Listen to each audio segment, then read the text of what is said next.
Hello everyone. In this video, we are finding the domain of the function.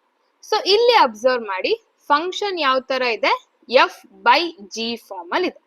So, f by g ಅಲ್ಲಿ ಇದ್ದಾಗ ಏನು ತಗೋಬೇಕು? The denominator not equal to 0 ಅಂತ consider ಮಾಡ್ತೀವಿ. And also numerator ಅಲ್ಲಿ we have logarithmic function.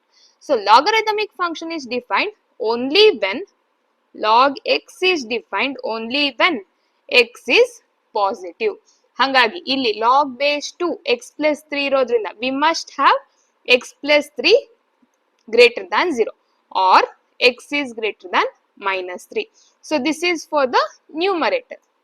ಇನ್ನೊಂದು condition ಏನ್ ಹೇಳಿದ್ದು denominator cannot be equal to 0.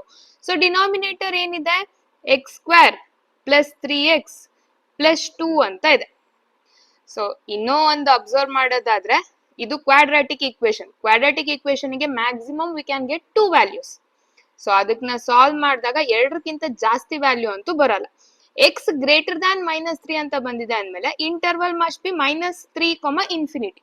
ಅದರಲ್ಲಿ ರಿಮೂವ್ ಮಾಡಿದ್ರು ಕೂಡ we are removing only 2 points, not more than 2 points. ಹಂಗಾಗಿ ಡೈರೆಕ್ಟ್ ಆಗಿ ನೋಡಿದ ತಕ್ಷಣನೇ ಹೇಳ್ಬೋದು the answer must be option C.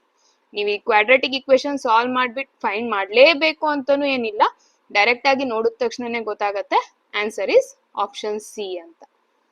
For more such videos, do like, share and subscribe to my channel. Thank you.